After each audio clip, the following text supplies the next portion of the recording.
NBA History Channel is powered by Prize Picks, the exclusive daily fantasy partner of the CLNS Media Network.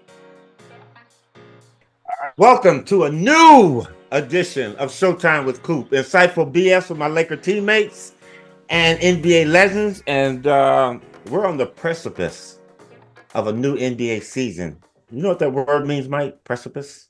Yeah, that means that you're preceding something, right? Wow, from the Bahamas and smart. No, that's not it. Precipice means you're on the edge, you knucklehead. I was testing to see if you knew it. We're on the precipice of a new NBA season, and that's what we're going to talk about today. In the house is Mychal Thompson.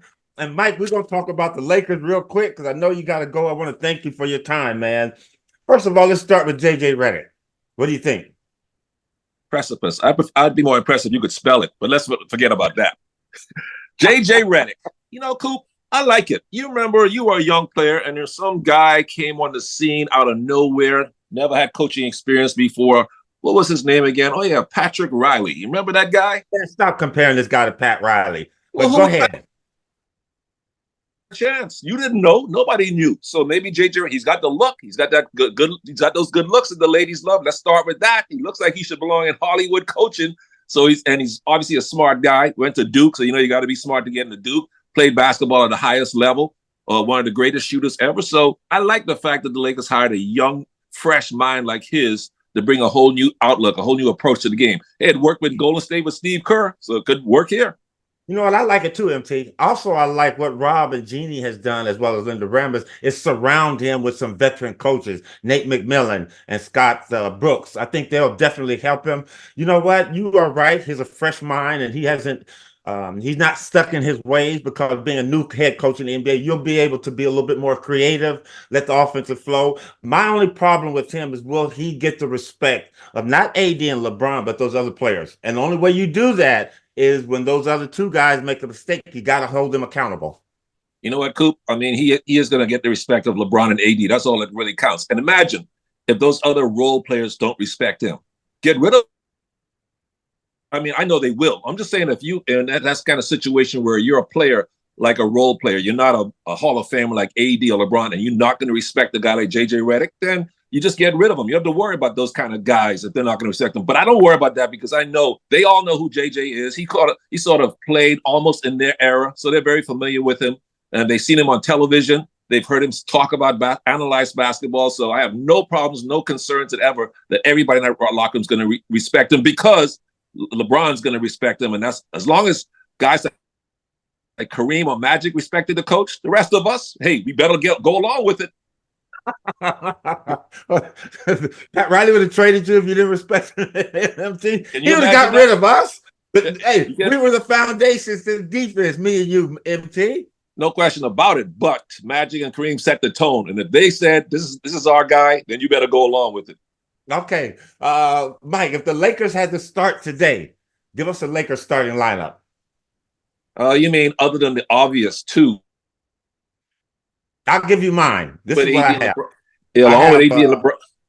Along with AD and LeBron, I think in the backcourt you got D'Angelo and Austin Reeves, and then the third member up front is going to be Vanderbilt because they like his defense. They like his light, man. You know, if that's what playing on a team with smart players like you, Mike, you were so smart on the court. You didn't have a lot. Well, you had a good talent, but you wasted it all up in Portland. But you know what? You were always your basketball IQ was smart. That's what I was thinking too. Yeah, because Vanderbilt is defend all 4 or 5 positions. So you need a guy like that who not going to be hungry for the ball, but who does all the little things, integral things that you need to win. And that's what he does. He's very disruptive on defense. And he'll give you 12 points as a bonus. So he's so versatile as a wing guy, being so long that you need him out there. So that'll be the starting 5. And that means the Lakers have got a deep, good bench. And you know what, Mike? I'm going to give you another word. The Lakers have a plethora of players on the bench over there. Why you do that? Yeah, you must have a dictionary next to you, like studying these 4 or 5 syllable words. Where'd you learn all this stuff? Not at New Mexico University, that's for sure. Like, name some of the Laker players on the bench that's going to help. They just signed Max Christie to a nice little contract. Give me some other ones. Well, obviously, Gabe Vincent hopefully will be healthy all year this year. He was a big loss last year. He's a very good player off the bench. We forgot about how good he was. If you want to make a memory, you got to go to Game Time. All right. Game Time has a new feature called Game Time Picks that makes getting tickets to see your favorite teams play live even easier.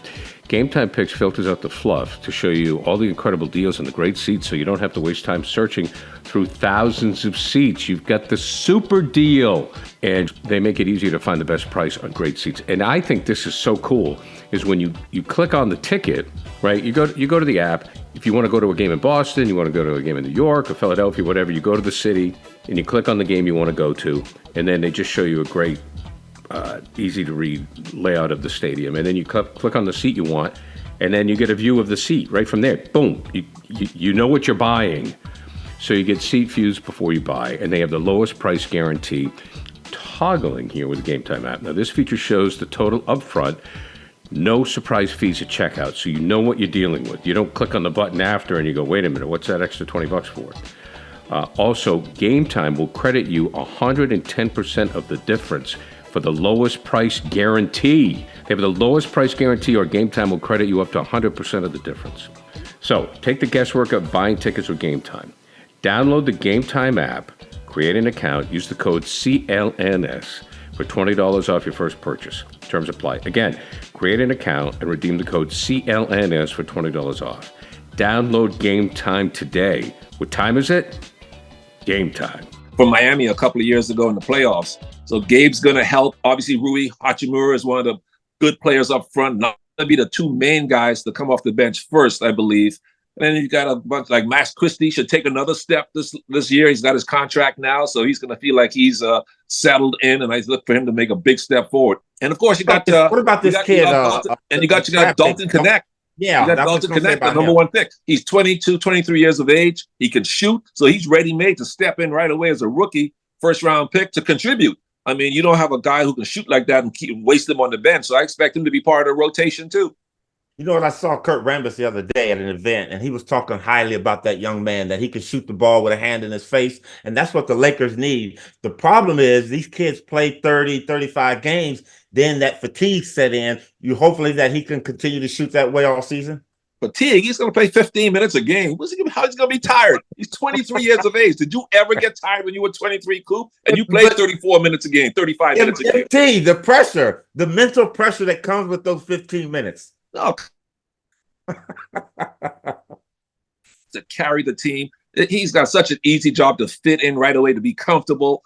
He doesn't have to worry about, I got to put the team on my shoulders. Like some rookies come into the league this year will have a larger role. All he's got to do is come in there and do what he does best, spot up and shoot. How hard can that be for 15, 16 minutes a game? Please, I can still do that at my age.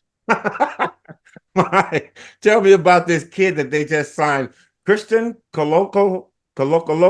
Yeah, something like that. Yeah, he's an active big man shot blocker. He doesn't give you much offensively. He's not a guy you can throw in the post like the old-time centers and say, give me 15 points with your back to the basket. He's not that. He's an energy-type center, the sort of prototypical 21st century center now with high screen and roll, plays above the rim, played at Toronto last year, played well against the Lakers, and we saw him last year, can defend the basket. So behind Anthony Davis or Jackson Hayes, I guess they'll alternate minutes, but he'll come in and run the floor well. He's very athletic and defend the basket and get some dunks. That's basically all you can expect from him.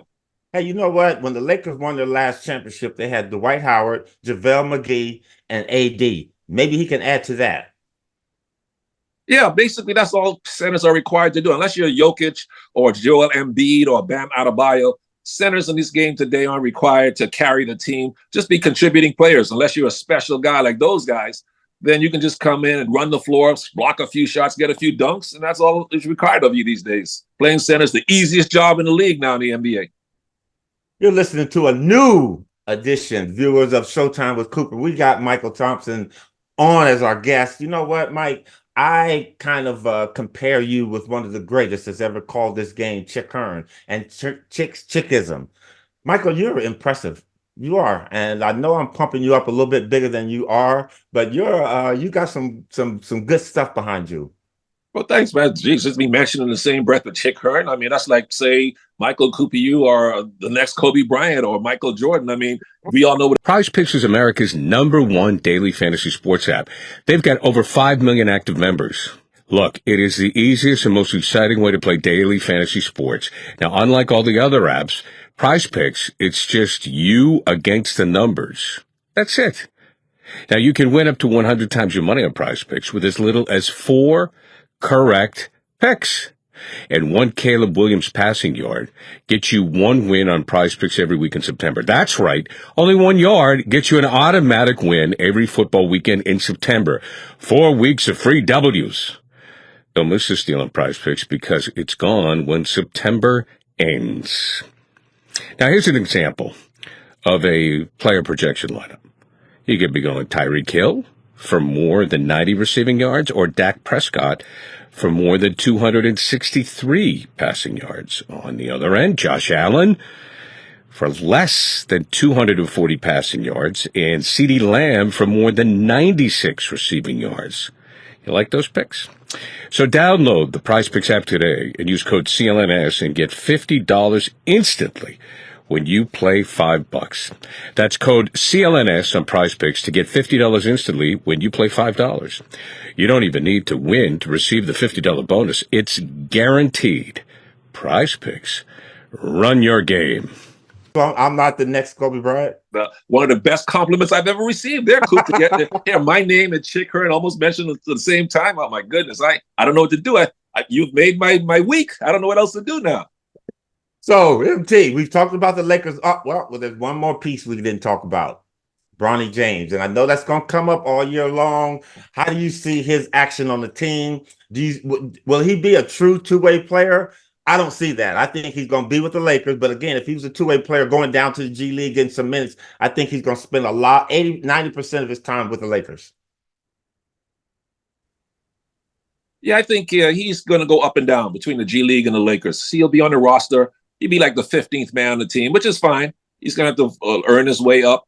He'll play some minutes and some blowout games. Him and LeBron will be on the floor at the same time. You know, everybody wants to see that. First time in history, father, son on the court at the same time. We'll see it in the preseason, I'm sure. LeBron usually doesn't play in the preseason, but I guarantee our first preseason game in Palm Desert, we'll probably see Bronny out there with his dad. And that's going to make history. And the place is going to be, imagine all the media members are going to be there for that first preseason game, Coop, because we're witnessing history. It's going to be like the NBA playoffs are going on. Just in the first preseason game, there'll be so much media members that are covering that. And Bronny right now would be considered the Lakers' 15th man. And he's going to spend some time with the Lakers G League team and go up and down, and that's fine. And I compare him to, if you say, who would you compare him to now as a player? He reminds me of Gary Payton II up there in Golden State, that type of energy player. And I think he'll progress. We got to give the kid some time. He's going to be a good player. I think he's going to be a great player. I mean, not as great as his dad, but after about 2 or 3 years when he figured it out. And I don't really feel he has his position down. Some people see him as a 1-2. I see him as a shooting guard, but he has the ability to be that one combo guard that can help later on down the road. I'm with you. I think he's going to be a good player. He's a shorter version of Michael Cooper. You didn't have a position. You were like he don't play no defense. How you talk about shorter version? I'm talking about as far as position play. Were you a point guard, shooting guard, small forward? You just played on the wing. You guarded 3 or 4 guys. You didn't guard them many power forwards because power forwards back then played in the paint. But as far as small forward, point guard, shooting guard, you guarded them all. You played against them all. And that's how he's going to be. That's how it is in the NBA now. They don't really define guys like point guard, shooting guard. They're all wings now. It's all positionless. Well, I think he's going to have to definitely shore up his defense a little bit because you're playing against some of the fastest players in this league, and he struggled a little bit in the summer league. Yeah. So, but I think Bronny's going to do extremely well. Moving along, Mike, again, we talked about the Lakers. Now let's talk a little bit about the Western Conference. It is so loaded this year that it's going to be difficult for the Lakers to crack that top 7 or 8. What do you think? Lakers will be in the top 8, but you're right, it's going to be tough. The top 3 teams in no particular order are Dallas, Oklahoma, and Minnesota. If everybody's healthy, those are the top 3 right now. Then you got Denver, who I think will take a step back because they lost Caldwell Pope and Reggie Jackson, two important guys to their rotation. Obviously, the Lakers, Memphis is going to be back. They're going to be healthy, and John Morant's coming back. So that's going to be a factor. Phoenix, you can't give up on them guys with those 3, the big 3. 72 games, and AD can stay healthy for 77 to 78. they have to play those many games for the Lakers to be in the top 8. If those guys obviously get seriously hurt, then the Lakers forget about that. But the Lakers should be in the top 8 somewhere. And that's all you got to do is get your foot at the party, get your foot in the door, and anything can happen. What about the Clippers? No, I think the Clippers going to take a step back. I think they will be a playoff contender, but they'll be in the 7, 8, 9, 10 range. Losing Paul George was huge for them. What about the Warriors and the Kings?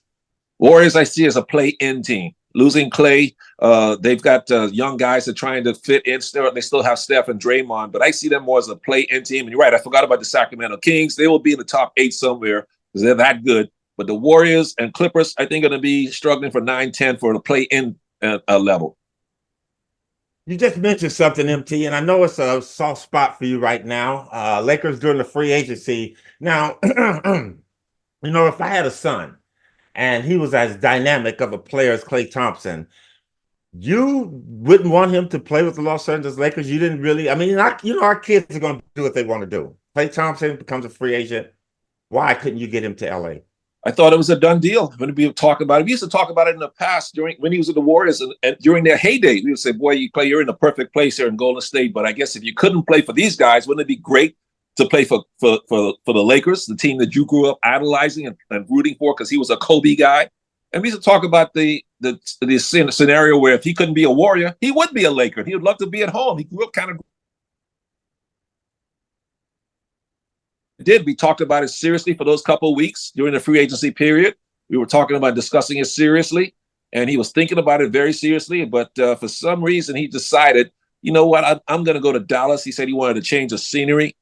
He liked their roster, even though he likes the Laker roster too. But he likes the youth of Luka and Kyrie, and the youth of Derek Lively and Derek, the other center. What's his name? Derek. I forget his name right now. But he likes their big guys, and how big and athletic they are. And he thought that Dallas was closer to a championship than the Lakers are. And he's probably right about that, since Dallas was in the finals last year and should be better and a deeper team this year with the additions that they've added there.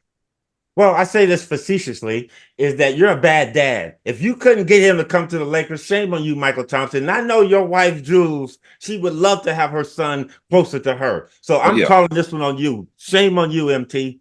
Yeah, Klay's happy with his decision, but you're right. We were devastated when he chose Dallas over the Lakers because we really thought from the discussions we were having with him, he'll take his boat out to Catalina on days off and be here around his family more. He loves Southern California. He spends his off season down here. So yeah, I thought it was in the bag. But then Dallas and Kyrie and Luka recruited him, and he decided, okay, I want to go team up with those guys and have a chance to get back to the finals, which he has a good chance to do. But I told him he'd have a great chance here with the Lakers too. I said, playing with AD and LeBron, you'd have open shots all night. What can you do? These kids are their own. We were 34 at one time, Coop. We were our own men too. Well, maybe he didn't want to hear you talk about him when he played bad or have a bad game or something like that. But you know what? That's right. We wish Klay well. You're listening to Showtime with Coop. We got Mychal Thompson on. Mike, last segment. Our segment is called BCS for you. Bench, cut, or start. You got two columns, okay? Your first one, Clyde Drexler, Dominique Wilkins, James Worthy. Who do you bench? Who do you cut? Who do you start? Oh, come on. I'm not cutting any of those guys. Again, cut. You have to. That's the name of the game. You have to cut one of them. All right. I'm going to cut Dominique, not because he deserves it, only because, and I love Dominique. Who doesn't love Neek? My goodness, the guy's a special player. I'm going to cut him because I didn't have a professional relationship with him. I didn't play with him. But obviously, I played with Clyde, played with James. So, gamers, 2 champions. I guess I got to start Big James because they didn't call him Big Game James for nothing. So you got to start Big Game. Yeah, and I'll have the bench Clyde. But Clyde will kill me if they put him on the bench. He'll say, because Clyde thought he was better than Michael Jordan. He still thinks to this day he's better than Michael Jordan. So I'll reluctantly have the bench Clyde, but you got to start Big James. Okay. Our next one and last one for you, MT. Artis Gilmore, Bill Walton, Ralph Sampson. Ooh, got his cut, Ralph. Why? So compared to those other 2 guys, I would start Bill Walton, arguably one of the top 5 centers in the history of this game, if he would have stayed healthy. The way he played the game, he was like Jokic, ahead of his time. So I'll start Walton and bench Artis. And Artis is another great, all 3 Hall of Famers, but Walton was special, man. I think you side with your teammates up at Portland. And that's the thing, Mike. You're supposed to be using your basketball IQ and picking the right players. But that's Mychal Thompson. He's going to bench Artis Gilmore, start Bill Walton, and cut Big Ralph Sampson, College Player of the Year. Number Special 1 pick. He was like Wembanyama before Wembanyama. That was 7'4" guy, was agile, could play all over the court. But Artis Gilmore was my teammate too for a couple of months in San Antonio. And Walton was never my teammate. He was on the team, but he was injured for Portland. That's like your teammate. He was hurt for 2 years. He never played with me. He was 2 years. He was still on the roster. He wasn't even in Portland. He was living in San Diego, recovering from foot injuries. Mychal, thank you, sir, for your time. We appreciate it. It's a lovely Sunday. It's going to be warm here in LA today. I see you got, I was going to ask you this. I'm going to ask you on air. I want to go to the Bahamas. Can you fix that up for me? Just let me know when. You're a legend down in the Bahamas, man. Michael Cooper's a household name in the Bahamas because you're a Laker. Now you're a Hall of Famer. Man, they'll roll out the red. They treat you like a visiting head of state when you land there. But I want the discounts. I want a free hotel room. I want all the amenities that come with that. Of course, you just drop you and you go down there. So I'm Michael Cooper, and they just roll out the red carpet for you. Everything's. But if I say your name, will that get me some things? No, I've left some bills pending down there, so don't mention me. So they might throw you in. They might throw you in jail and might try to make you pay my bills. Mychal Thompson, thank you, sir. We appreciate you, man. Have a wonderful, wonderful day with your family, and we'll see you this upcoming Laker season. You bet. See you guys later. Okay.